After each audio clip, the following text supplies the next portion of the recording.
Another year has passed, another year of amazing bass gear. In this video I want to look at 2025 and discuss my favorite releases. Let's start with a bass and let's start on the more affordable end. Harley Benton has released their first multi-scale single cut bass this year, the MSP5, which was, and I assume still is, a badass.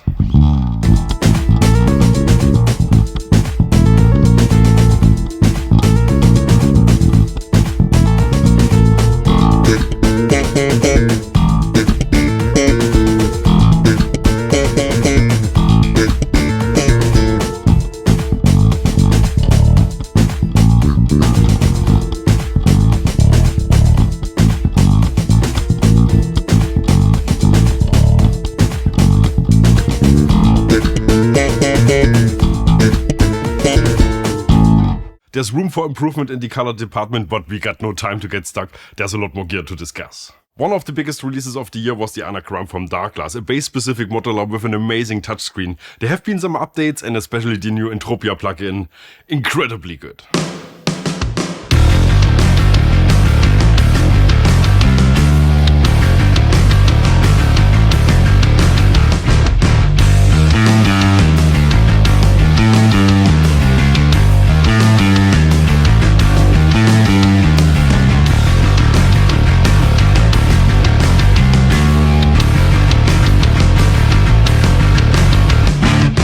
Because of pedals like the Anagram, amps are a bit of a dying species, but that doesn't mean there are no great releases. Quite the contrary, this year an amp came out that will stand the test of time because all the previous versions do, and this one is even better. The Orange AD200, all tube, all awesome.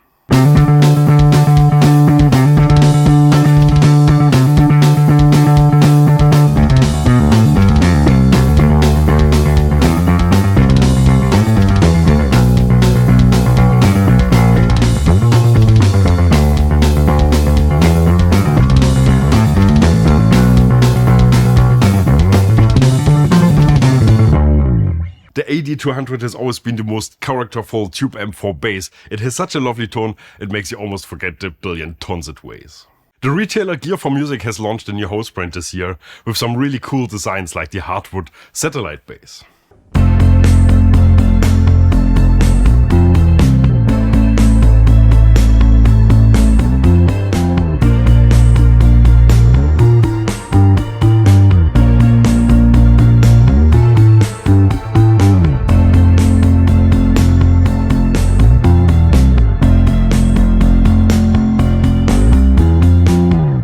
These are very well made, look cool as hell, play like a dream and cost very little. That's a great set of things to be and or have. When it comes to pedals, one brand has sent us two pedals this year and they were both stunning. First the bass amplifier from DSM and Humboldt and now the Sub-Atomic, which is, just listen to this.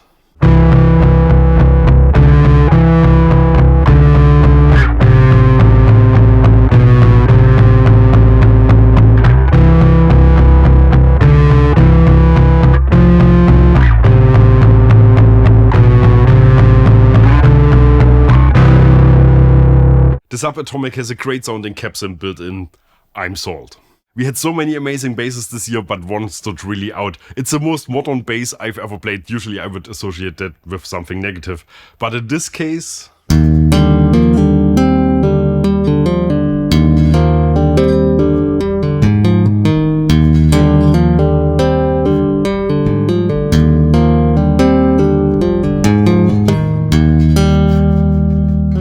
Henrix basses are made by a young and very talented luthier here in Germany. Staying with great sounds, one thing you wouldn't expect to end up on such a list is a DI box. But here we are, the Eich Labs DI02 sounds so crystal clear and dynamic. For a moment there in time, it got my recording setup in trouble.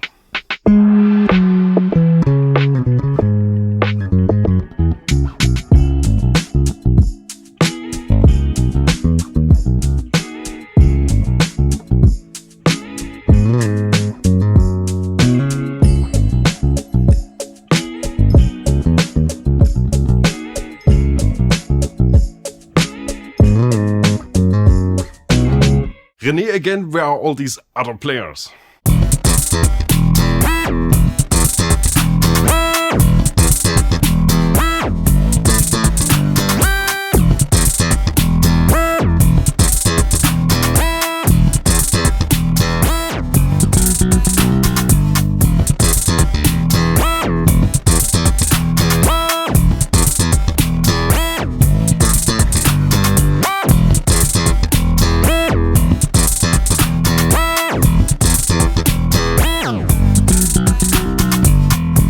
The MonoNeon Whammy was definitely the most stylish release of the year, and finally a Whammy that goes up 3 octaves. And then the SB14 bass, it's the Sterling and the Sterling by Music Man lineup, it's a slimmer Stingray, and they really nailed this more affordable version.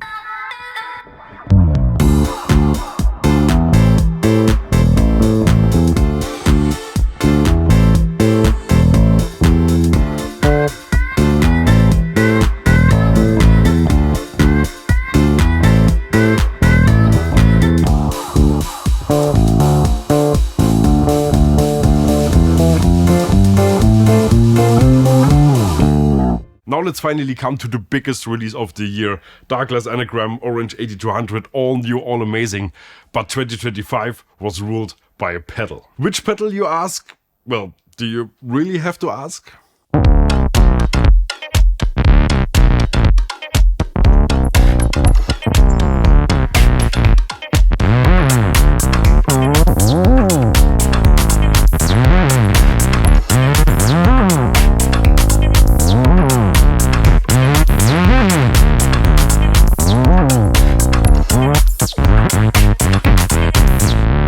The MXR MB301 bass synth, designed in collaboration with Ian Martin Ellison, who's getting more and more involved in stuff. Which is great, he seems to know how to make great stuff apparently. This pedal seems to have single-handedly taken over the bass synth market. Well-deserved #1, or what do you think?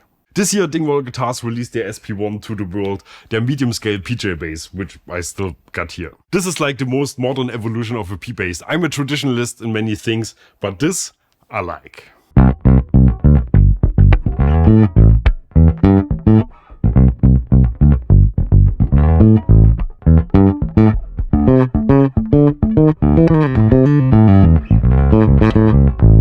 There was another bass here when the Dingwall arrived. Same color, even more modern. It was not just one of the best basses of the year, but one of the best fretless basses I've ever played. And they looked amazing together.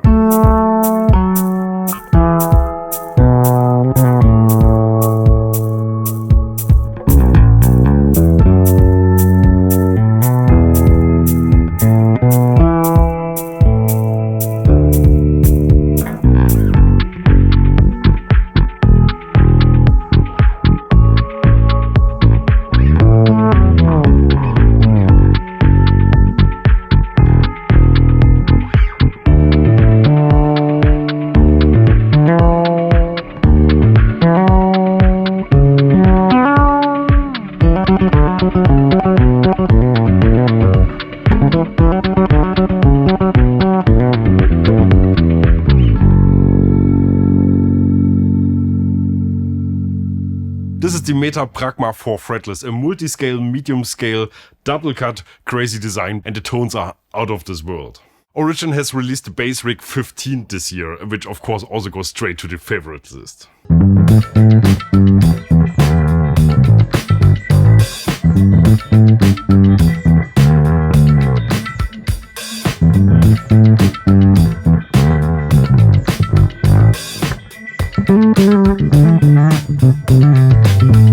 I've always hoped they would add an MPEG B15 to the BassRig series, and now they finally did. It's not the most spectacular sound in the world, but just as the MPEG B15, it does its magic, even if it seems just like a random amp/pedal.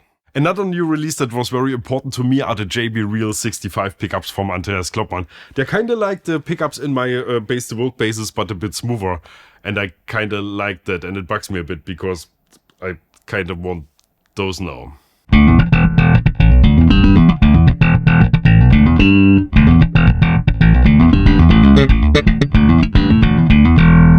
So much good stuff this year, but we're not done yet. First of all, there was a short scale, Rickenbacker.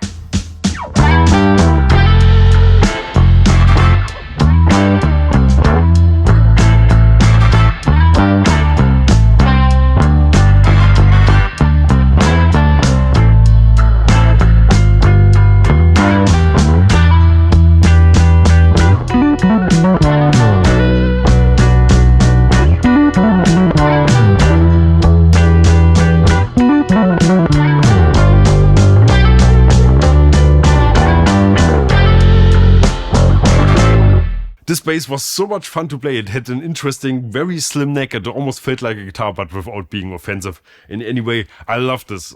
almost as much as I love the new Electro Harmonix Big Muff 2.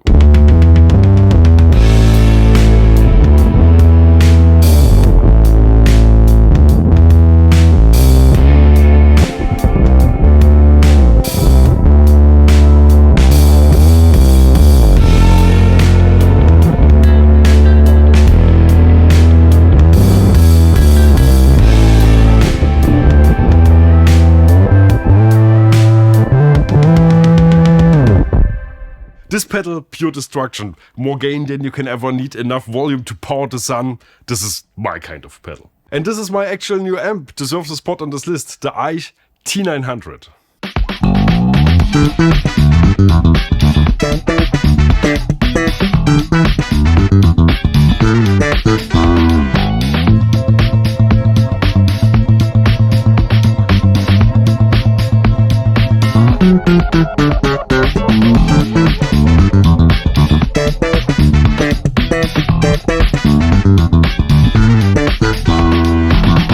There was one more bass that needs to be mentioned. 6-string, headless, multi-scale, made by Sire.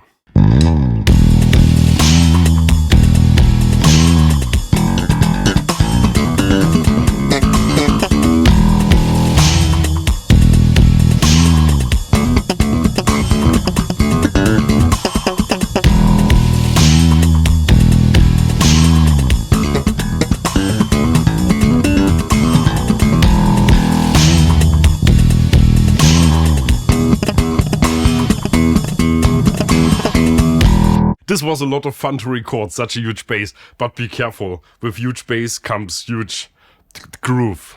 That's it, my favorites of the year. There were so many more things in this list initially, but I think this was already long enough. What a productive year for the industry. Next year, I mean, this year Sandberg will turn 40. There's probably some cool stuff to be seen. I finally ordered a 5-string of this. Let's see if we can make this a thing. And almost forgotten, this is coming out very soon, in January.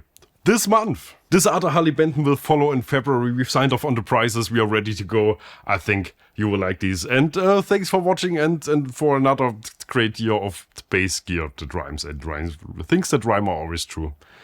Whatever that applies to in such a video. Bye. Bass Bro.